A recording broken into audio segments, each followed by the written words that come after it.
فأعوذ بالله السميع العليم من الشيطان الرجيم من همزه ونفخه ونفثه بسم الله الرحمن الرحيم فإن آمنوا بمثل ما آمنتم به فقد اهتدوا وقال النبي صلى الله عليه وآله وسلم بين أنا نائم رأيت الناس عرضوا علي وعليهم قمص فمنها ما يبلغ الثدي ومنها ما يبلغ دون ذلك وعرض علي عمر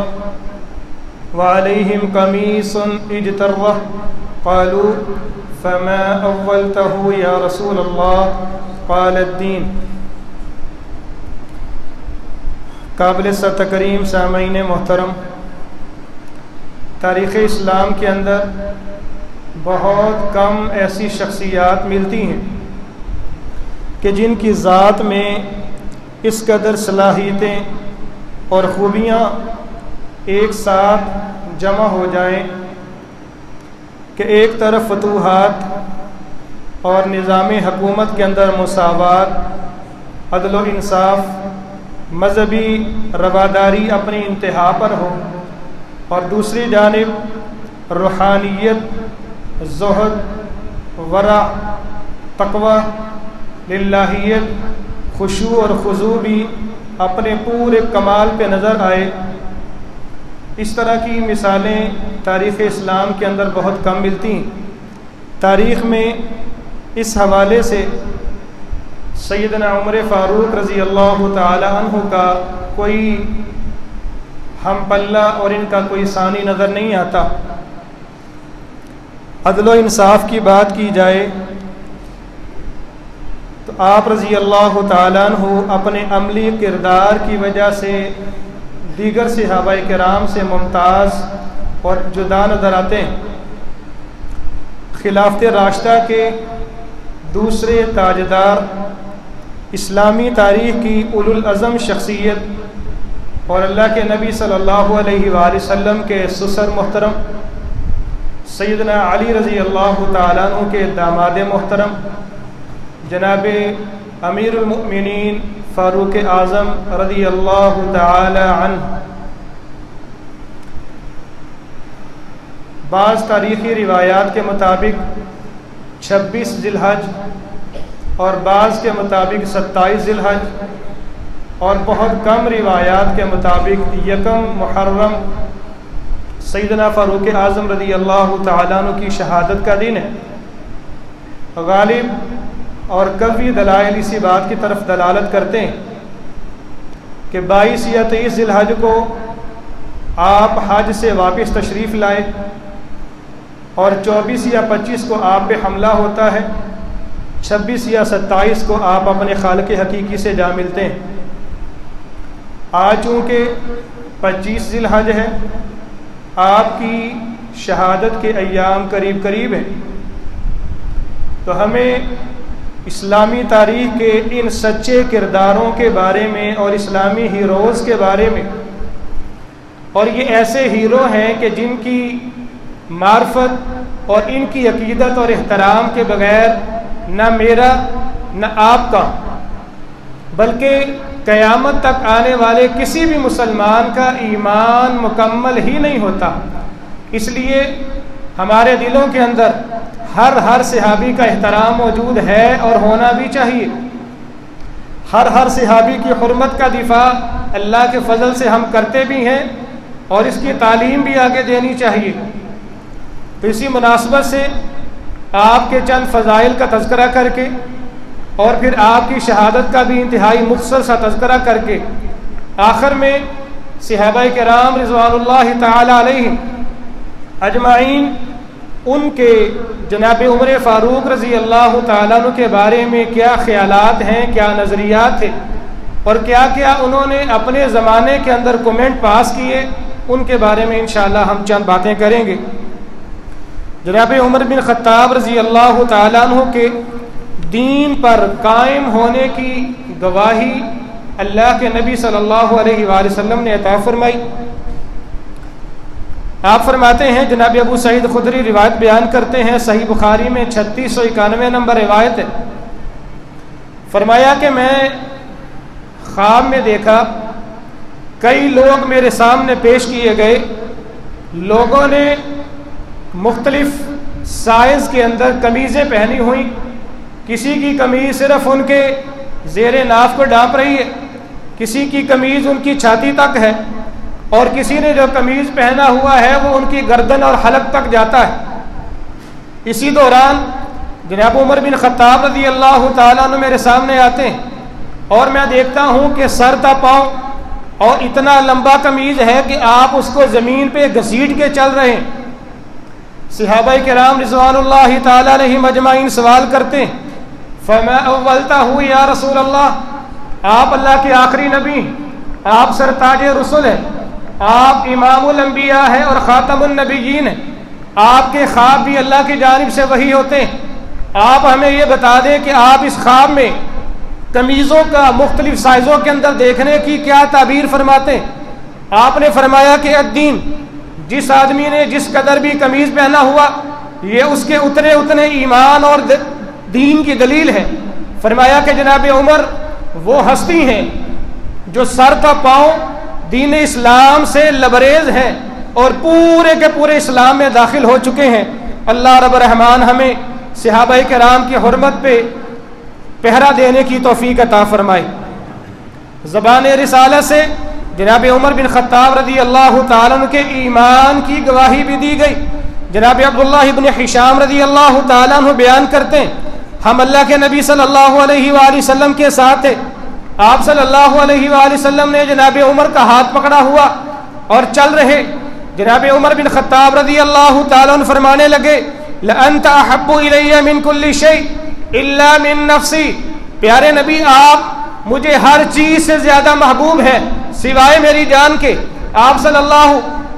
علیہ وآلہ وسلم نے فرمایا کہ عمر مزہ نہیں آیا؟ فرمایا کہ کوئی بھی مومن اس وقت تک مومن نہیں بن سکتا، کامل مومن نہیں بن سکتا، حتی اکون احب الیہ من والدہ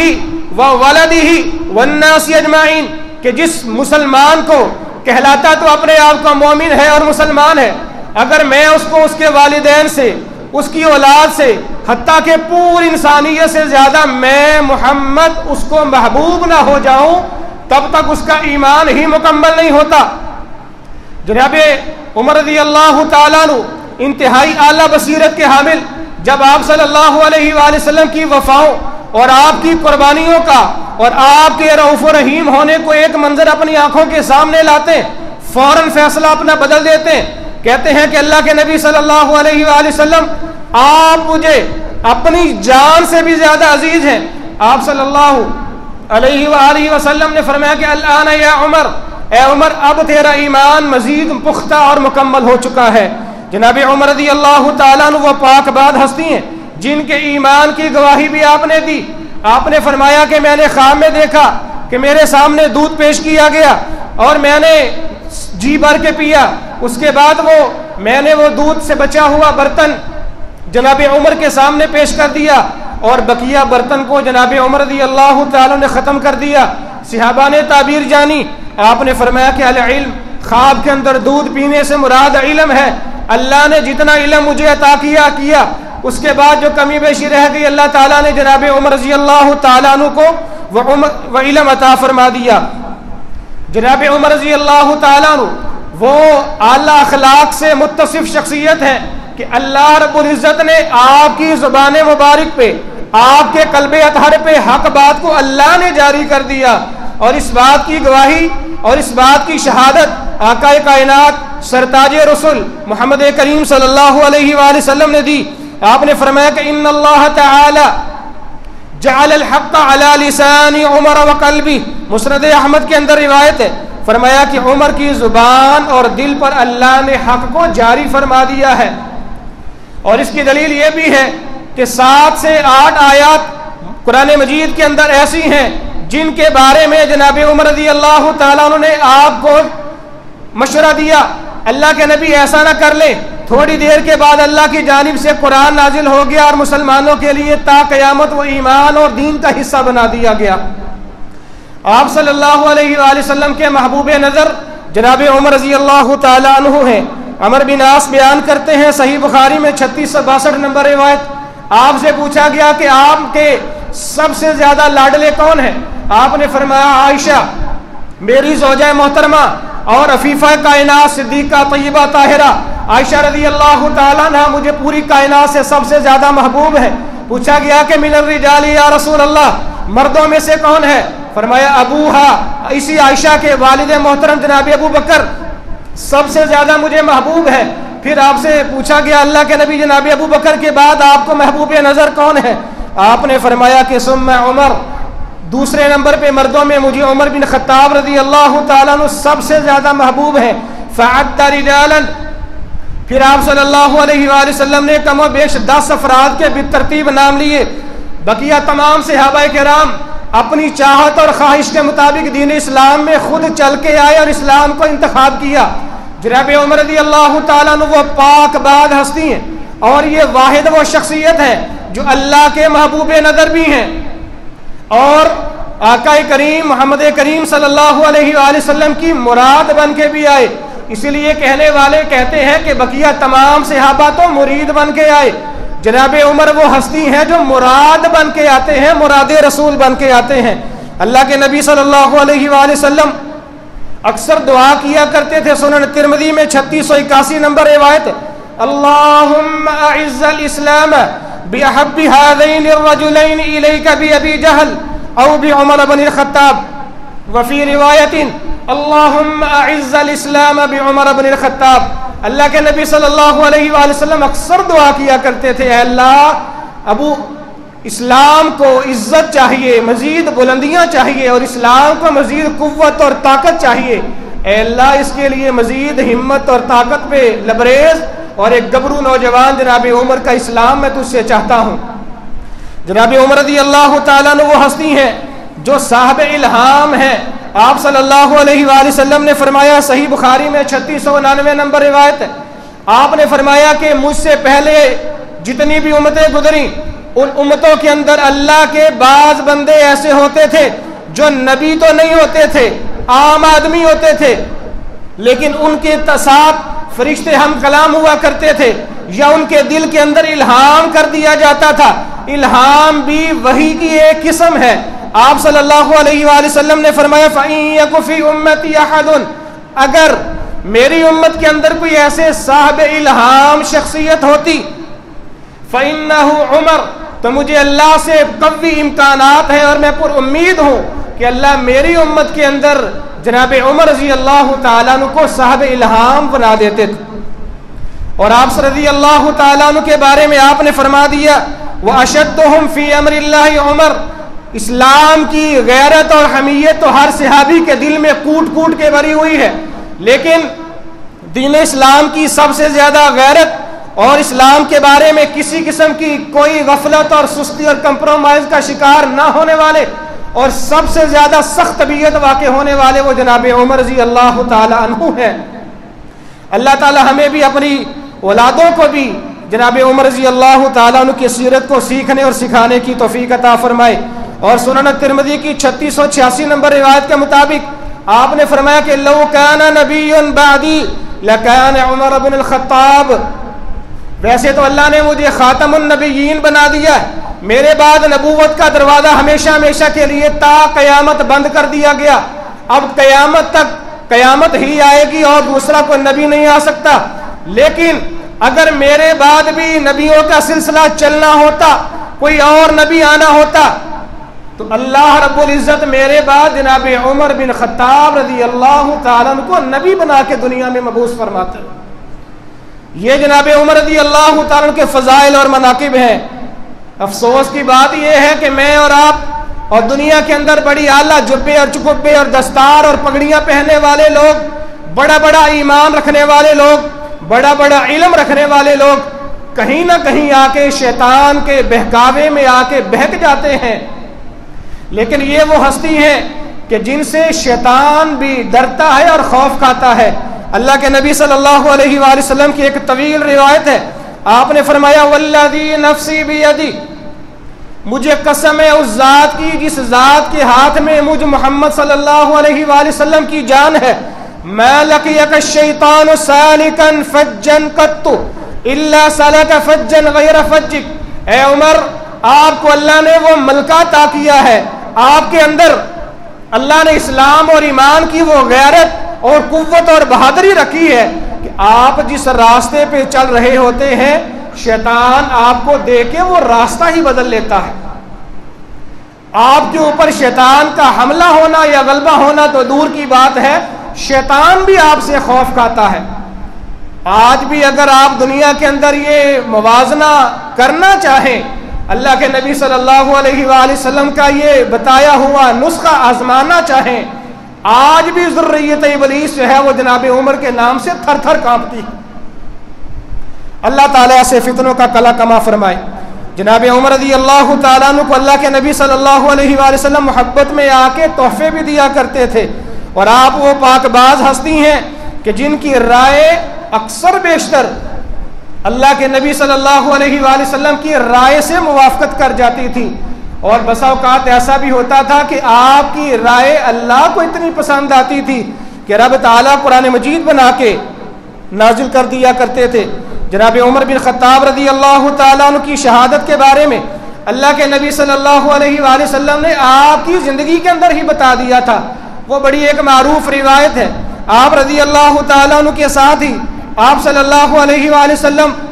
احد پہاڑ پہ چڑھتے ہیں، احد پہاڑ لرزنے لگتا ہے، کانپنے لگتا ہے،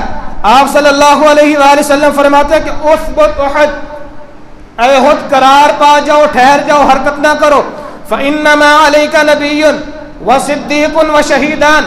اے پہاڑ تیرے اوپر ایک اللہ کا نبی محمد موجود ہے، دوسرا صدیق جناب ابو بکر موجود ہے، اور تیسرے نمبر پہ جناب عمر، جناب عثمان رضی اللہ تعالی عنہم جیسے شہید بھی موجود ہیں۔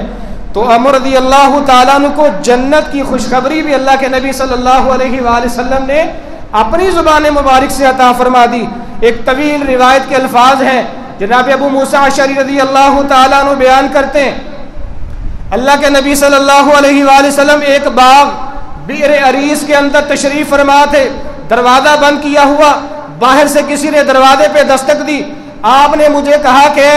ابو موسیٰ اشعری دروازہ کھول دو اور آنے والے کو جنت کی خوشخبری دے دو۔ سب سے پہلے جناب ابو بکر آئے، جنت کی خوشخبری دے دی گئی، اس کے بعد پھر دروازہ پہ دستک دی گئی، دروازہ کھولا گیا، جناب عمر تشریف لاتے ہیں اور آپ کو ابھی جنت کی خوشخبری دے دی جاتی ہے۔ اس کے بعد جناب عثمان اور سیدنا علی رضی اللہ تعالی عنہ بالترتیب تشریف لاتے ہیں، اور ان چاروں خلفائے راشدین کو اللہ کے نبی صلی اللہ علیہ وآلہ وسلم نے اس ایک موقع پہ جنت کی خوشخبریاں عطا فرما دی۔ اور جناب عمر رضی اللہ تعالیٰ عنہ کو جنت کے اندر خوبصورت محل کی بھی آپ نے بشارت دی، فرمایا کہ معراج کی رات جنت کی جب میں نے سیر کی، ایک بڑا ہی خوبصورت محل میں نے دیکھا، جنت کی بیوی جنتی حور اس کے اندر وضو کر رہی تھی، دل چاہا کہ باغ کے اندر محل کے اندر داخل ہو جاؤں اور اندر سے جا کے سیر و سیاحت کر کے آؤں کہ کتنا عالی شان محل ہے اور یہ کس کا ہے، لیکن بعد میں فرشتے سے پوچھنے پہ بتایا گیا کہ آپ کے خادم خاص اور آپ کے وزیر خاص جناب عمر رضی اللہ تعالیٰ عنہ کا یہ عالی شان محل اور بنگلہ اللہ نے جنت میں بنا دیا ہے۔ آپ نے فرمایا کہ عمر اگر تیری غیرت مجھے یاد نہ آتی تو میں ضرور محل کے اندر داخل ہوتا اور اس کے اندر سے بھی سیر و سیاحت کرتا۔ جناب عمر رضی اللہ تعالیٰ نے جب یہ بات سنی ورطہ حیرت میں پریشان ہوئے اور رونے لگے اور کہنے لگے کہ یا رسول اللہ فداک ابی و امی، اللہ کے نبی میں بھی قربان جاؤں، میرے ماں باپ بھی آپ پہ قربان جائیں، علیک اغار، اے اللہ کے نبی کیا میں آپ کے بارے میں بھی غیرت کھاؤں گا؟ مراد یہ تھا کہ آپ چاہتے تو وہ آپ کا ہی محل تھا، آپ کے خادم کا محل تھا، آپ اندر جا کے اس کی سیر و سیاحت فرما لیتے۔ جناب عمر بن خطاب رضی اللہ تعالیٰ عنہ کو فجر کی نماز کے اندر آپ سورہ یوسف کی تلاوت فرما رہے تھے، یا اکثر روایات کے اندر آتا ہے کہ آپ سورہ نحل بھی پڑھا کرتے تھے، ان دونوں صورتوں میں سے کسی ایک صورت کی آپ تلاوت فرما رہے تھے۔ جناب ابو موسیٰ اشعری رضی اللہ تعالیٰ عنہ کا ایک غلام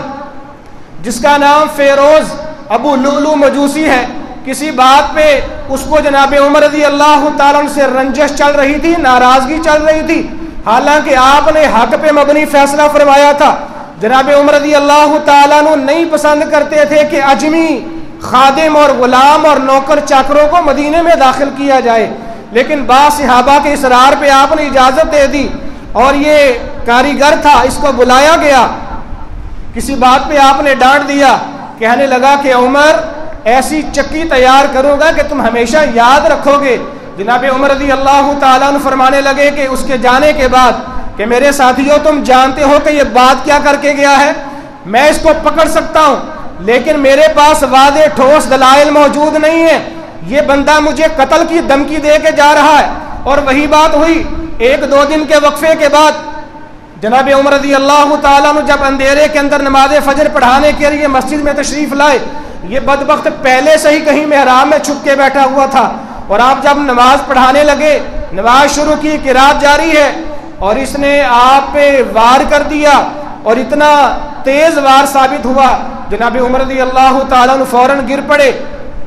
اور جناب عبد الرحمن بن عوف رضی اللہ تعالیٰ نے آگے بڑھ کے نماز مکمل کی، اور کچھ دنوں کے بعد آپ رضی اللہ تعالیٰ عنہ شہید ہو گئے۔ اور جب اس آدمی کو پکڑنے لگے، جب اس نے دیکھا 13 لوگوں کو اس نے مزید زخمی کر دیا، جن میں سے 7 صحابہ کرام موقع پہ شہید ہو گئے۔ اور جب اس کو پکڑا گیا، اس نے دیکھا کہ اب میں راہ فرار باقی نہیں رہا، اس نے اپنے ہی خنجر سے اپنا گلا بھی کاٹ لیا، اور مرتد جو ہے وہ جہنم واصل ہو گیا۔ جناب عمر رضی اللہ تعالیٰ عنہ نے جب پتہ کیا، بتایا گیا کہ آپ کو مارنے والا مجوسی ہے، مسلمان نہیں ہے، فرمایا کہ اللہ کا شکر ہے کہ اللہ نے مجھے کسی مسلمان کے ہاتھوں نہیں مروایا۔ آپ رضی اللہ تعالیٰ عنہ جب شہید ہو گئے، آپ کے بارے میں صحابہ کرام کے کیا تاثرات ہیں؟ سب سے پہلے جناب عمر رضی اللہ تعالیٰ عنہ کے بارے میں سیدنا علی کے تاثرات جانتے ہیں۔ عبداللہ بن عباس رضی اللہ تعالیٰ عنہ بیان کرتے ہیں، جب آپ کی شہادت کے بعد آپ کی نعش پاک کو چارپائی پہ رکھا گیا، تمام لوگوں نے نعش مبارک کو گھیر لگیا،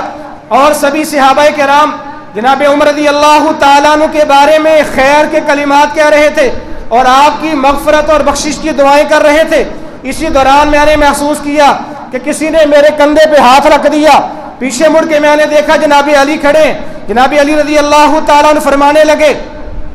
آپ نے بھی جناب عمر کے لیے رحمت اور بخشش کی دعا کی، اور فرمانے لگے کہ اے عمر، آپ نے اپنے بعد کسی بھی شخص کو نہیں چھوڑا کہ جس کو دیکھ کر مجھ علی کو یہ تمنا ہوتی کہ میں بھی اس جیسی ہستی جیسے عمل کیا کرتا، اور فرمایا کہ میں ہمیشہ خواہش مند رہا کہ میں آپ جیسے نیک عمل کیا کروں، اور اسی حالت میں اللہ سے جا ملوں۔ کتنے لعین اور بدبخت وہ لوگ ہیں جو ہمیں عام عوام کو یہ تاثر دیتے ہیں کہ صحابہ کرام اور بالخصوص جناب علی رضی اللہ تعالیٰ عنہ شیخین کریمین سے ناراض تھے اور ان سے نفرت کیا کرتے تھے، حالانکہ وہ رحمت اور بخشش کی دعائیں کر رہے ہیں۔ جناب عبداللہ ابن مسعود بلکہ جناب علی کی اور بات یاد آئی، فرمایا کرتے ہیں کہ مجھے امید ہے کہ اللہ تعالیٰ آپ کو جنت کے اندر اپنے دونوں ساتھیوں کے ساتھ جمع فرمائے گا، کیونکہ میں نے زندگی کے اندر سنا اللہ کے نبی صلی اللہ علیہ وآلہ وسلم فرمایا کرتے تھے کہ میں ابو بکر اور عمر گئے، میں ابو بکر اور عمر فلاں جگہ سے آئے اور میں اور ابو بکر فلاں جگہ سے نکل رہے تھے، یعنی ہر بات پہ اللہ کے نبی صلی اللہ علیہ وآلہ وسلم اپنے ساتھ آپ کا اور جناب ابو بکر کا نام لیا کرتے تھے۔ تو اتنی محبت کے باوجود مجھے امید ہے کہ اللہ تعالیٰ جنت کے اندر بھی آپ کو اپنے دونوں ساتھیوں کی رفاقت نصیب فرما دیں گے۔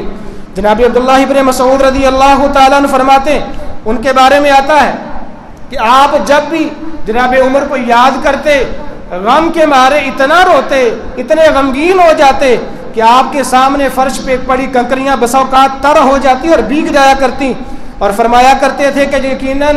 جناب عمر اسلام کا وہ مضبوط قلعہ تھے کہ ان کے دور میں لوگ اسلام میں داخل ہو رہے تھے، نکل کوئی نہیں رہا تھا، لیکن جب سے جناب عمر وفات پا گئے ہیں اسلام کے اندر ایسا شگاف اور سوراخ پڑ گیا ہے کہ لوگ اسلام میں بہت کم داخل ہو رہے ہیں، اور بعض لوگ کمزور ایمان والے اسلام سے مرتد بھی ہو رہے ہیں۔ جناب عبداللہ ابن عمر رضی اللہ تعالیٰ عنہ بیان کرتے ہیں، ما نزل الناس بامر قط، لوگوں کو جب بھی کوئی مسائل درپیش ہوتے آپ صلی اللہ علیہ وآلہ وسلم کے سامنے معاملات کو پیش کیا جاتا، تمام صحابہ کرام اپنی اپنی رائے پیش کرتے، اور الا نزل فیہ القرآن علی نحو ما قال عمر، اکثر بیشتر ایسا ہوتا تھا کہ اللہ کی جانب سے قرآن کے اندر بھی وہی احکامات نازل ہوتے جو مجلس کے اندر بیٹھ کے جناب عمر رضی اللہ تعالیٰ عنہ نے اللہ کے نبی صلی اللہ علیہ وآلہ وسلم کو رائے دی ہوتی تھی۔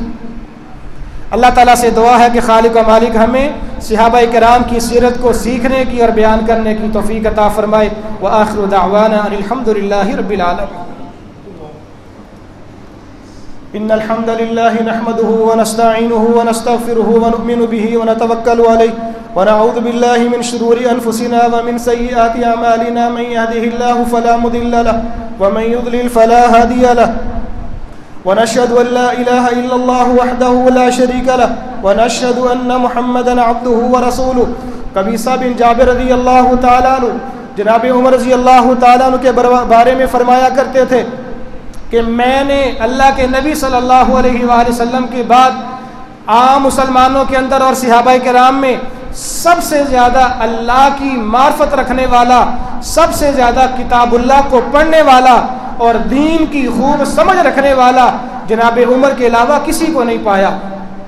سیدہ عائشہ رضی اللہ تعالیٰ عنہ ام المؤمنین بیان کرتی ہیں کہ جب اللہ کے نبی صلی اللہ علیہ وآلہ وسلم فوت ہو گئے، جناب ابو بکر فوت ہو گئے، ایک میرے شوہر تھے، دوسرے میرے والد محترم، میرے حجرے کے اندر دونوں کو دفن کیا گیا۔ اکثر بیشتر میں ننگے سر ہی حجرے کے اندر داخل ہو جایا کرتی، لیکن جب جناب عمر رضی اللہ تعالیٰ عنہ کو میرے حجرے میں دفن کیا گیا تو اس کے بعد جناب عمر رضی اللہ تعالیٰ عنہ سے حیا کرتے ہوئے اور آپ کی دینی غیرت کی وجہ سے میں ان کی قبر کے پاس بھی ننگے سر نہیں جایا کرتی تھی، اتنی ان سے مجھے حیا آتی تھی۔ جناب ابو طلحہ رضی اللہ تعالیٰ عنہ ان کے بارے میں فرماتے ہیں کہ اللہ کی قسم، صحابی قسم اٹھا کے کہتے ہیں اللہ کی قسم جناب عمر کی شہادت کے بعد مسلمانوں کے دینی اور دنیاوی اور گھریلو تمام معاملات کے اندر نقص پیدا ہو گیا تھا، اتنا ان کی شہادت جو ہے وہ مسلمانوں پہ اثر انداز ہوئی۔ حذیفہ بن یمان بیان کرتے ہیں جناب عمر رضی اللہ تعالیٰ عنہ کے دور خلافت کے اندر دین اسلام کی مثال اس سپاہی کی مانند تھی جو سپاہی دور سے آتا ہوا نظر آتا ہے اور پھر رفتہ رفتہ آپ کے قریب ہی آتا جاتا ہے اور اس کا حجم بڑھتا جاتا ہے۔ اسلام بھی جناب عمر کے دور میں ایسے ہی بڑھ رہا تھا اور قریب سے قریب تر ہو رہا تھا، اور جب جناب عمر رضی اللہ تعالیٰ عنہ کو شہید کر دیا گیا پھر آپ کے بعد اسلام کی مثال ایسے ہو گئی جیسے کوئی سپاہی جاتا ہے تو پھر وہ دور ہی ہوتا جاتا ہے اور نظروں سے اوجھل ہو جاتا ہے اور اس کا حجم چھوٹا ہو جاتا ہے۔ اور دیگر مسلمانوں کی حالت بیان کرتے ہوئے جناب عبداللہ ابن عباس رضی اللہ تعالیٰ عنہ بیان کرتے ہیں کہ اس سانحے کے بعد جب جناب عمر رضی اللہ تعالیٰ عنہ کو شہید کر دیا گیا، دفن کر دیا گیا، میں لوگوں کے حالات جاننے کے لیے باہر نکلا کہ گلی محلے میں جا کے لوگوں کے حالات جانوں، تو کہتے ہیں کہ اللہ کی قسم میں نے ان کی شہادت کے بعد لوگوں کو ایسے روتے دیکھا جیسے کسی ماں کا جوان اور گبرو بیٹا فوت ہو جاتا۔ اللہ تعالی ہمیں صحابہ کرام کی حرمت پہ پہرا دینے کی توفیق عطا فرمائے۔ سبحان ربک رب العزت عما یصفون وسلام